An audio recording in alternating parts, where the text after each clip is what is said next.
This is a DM's guide to Heart of Ashes from Keys from the Golden Vault. I'll go through the module room by room, we'll talk about stats and give any notes that I have.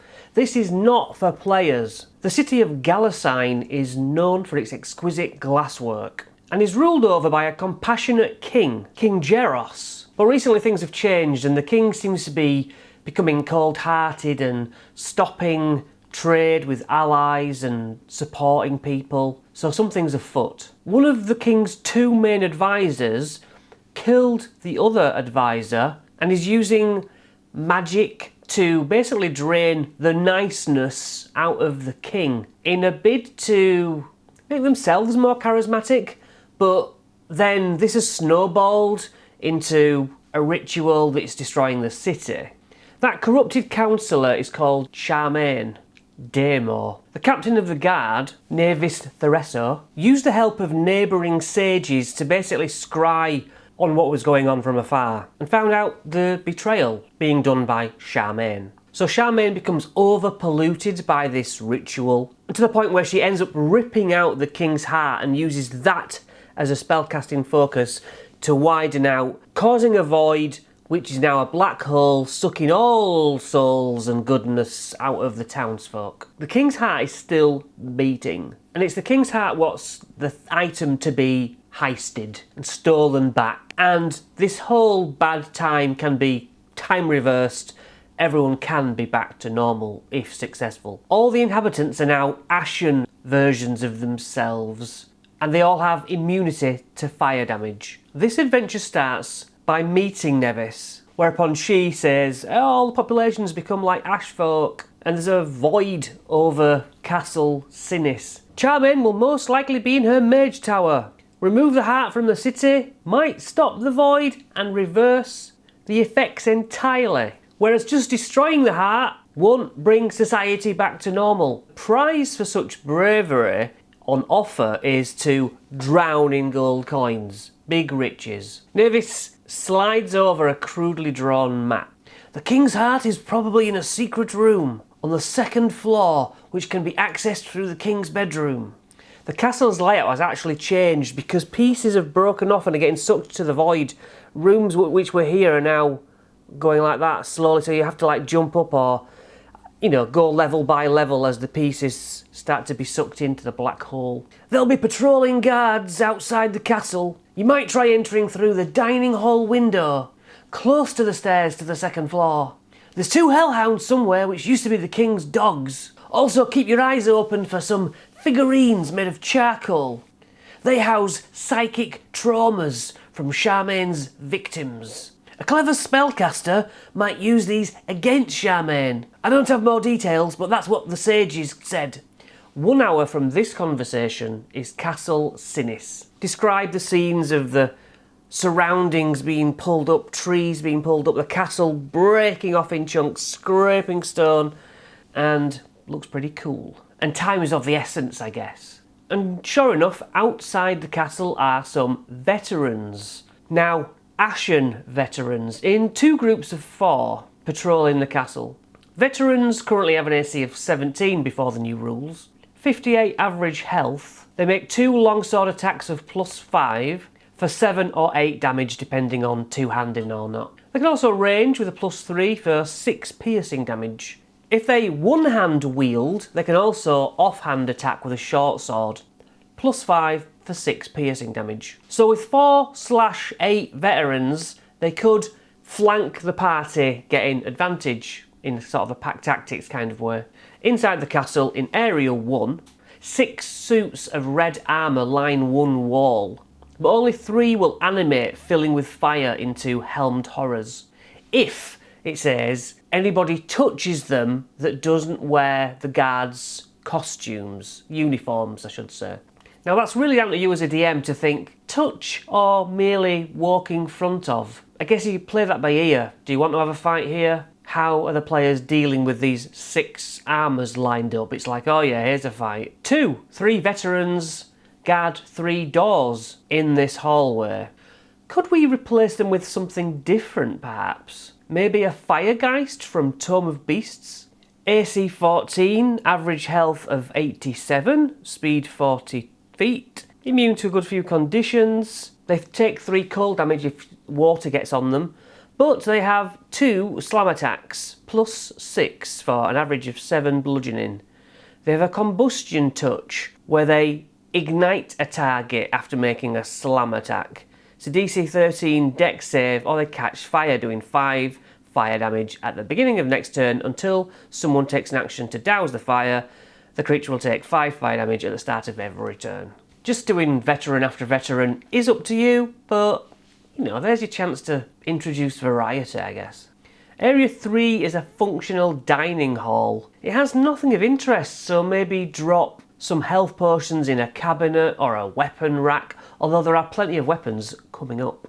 Feel free to put a weapon in there and have it be cursed. Maybe because of the void proximity, it drains the life out of the people who wield it. The damage done gets knocked off your own hit points. Area 4 is where the Hellhounds are, once the King's dogs. They won't attack immediately, but they growl and get defensive and are up for a fight if encroached upon.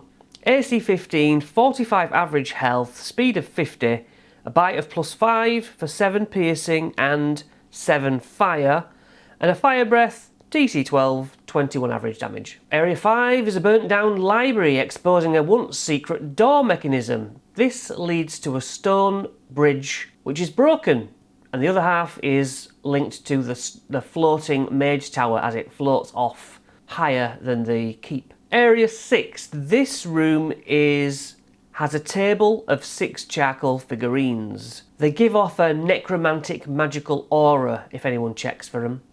Holding one gives a vision. They kind of give off feelings and senses and vibes. That number 1 is terror, 2 is a feeling of loss or missing someone, 3 is anger, 4 regret, 5 loyalty, and 6 denial. Right, for a DC 14 Arcana check, you can use these as a spell focus against Charmaine. She will have disadvantage on the save and take 16 psychic damage each time. Through a hole in the wall can be seen the steadily rising broken rooms.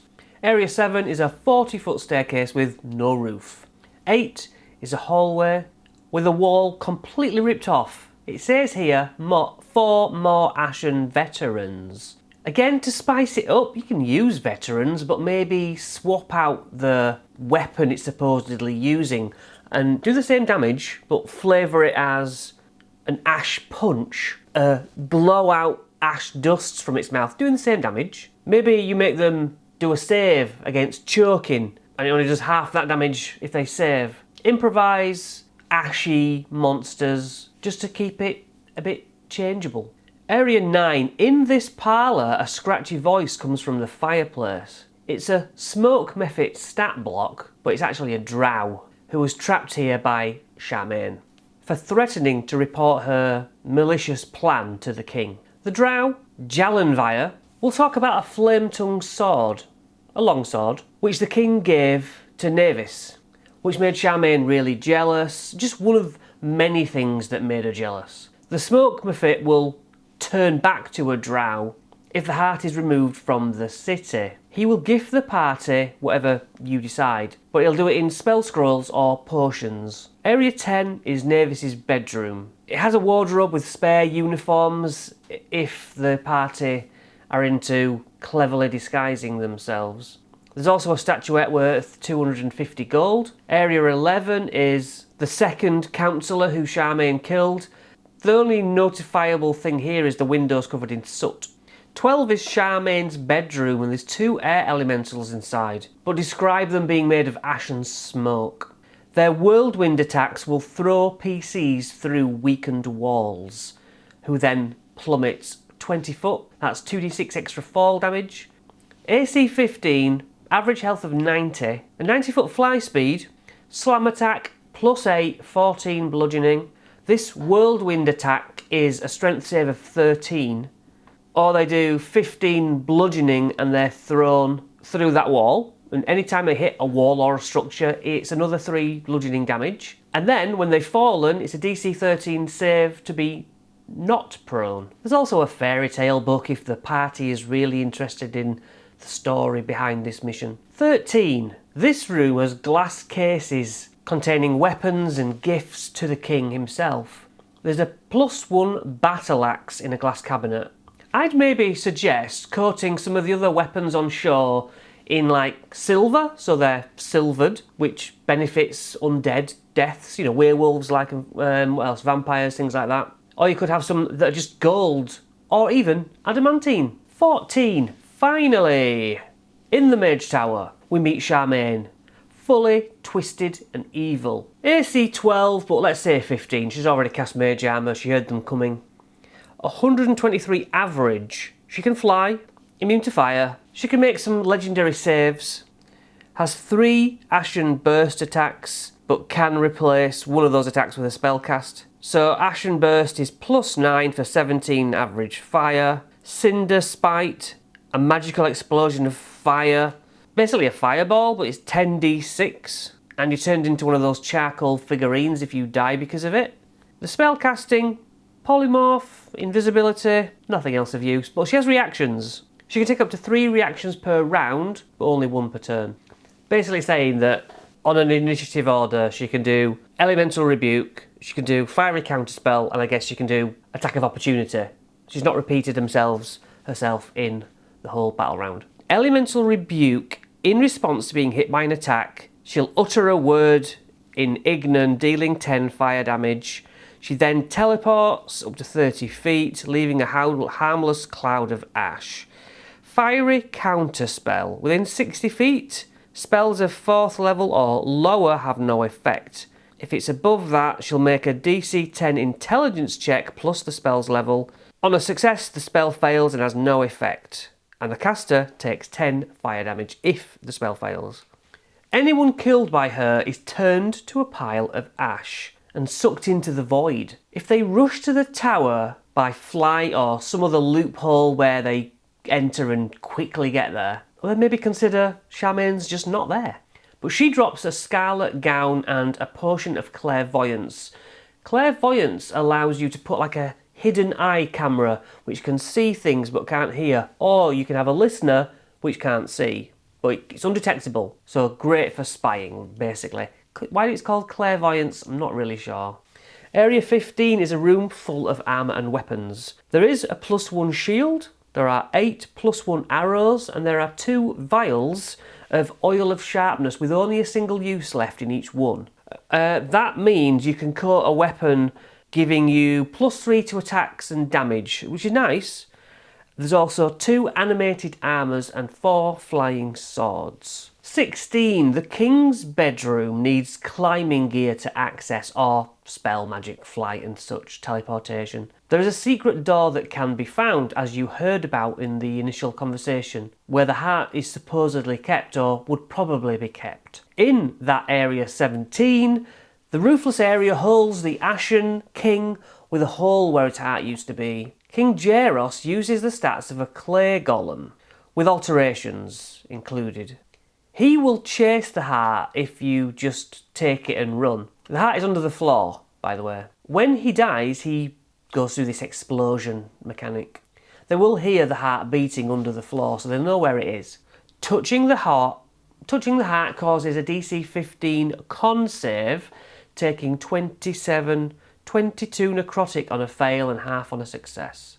If they decide to kill the heart, the king loses 20 HP every turn, becoming weaker and dying, and the void collapses, freeing all the souls. The floating castle falls to the ground, giving 55 bludgeoning damage on average to people, but all the city inhabitants will still remain dead and ash. Taking the heart completely out of the city will cause the souls to almost reverse time, and everyone gets back to how they were before. The ritual completely undone, completely rewound. But that could cause a chase from 2 knights, as an example, who try to pursue. Now the knights have an AC of 18 and health points of 52.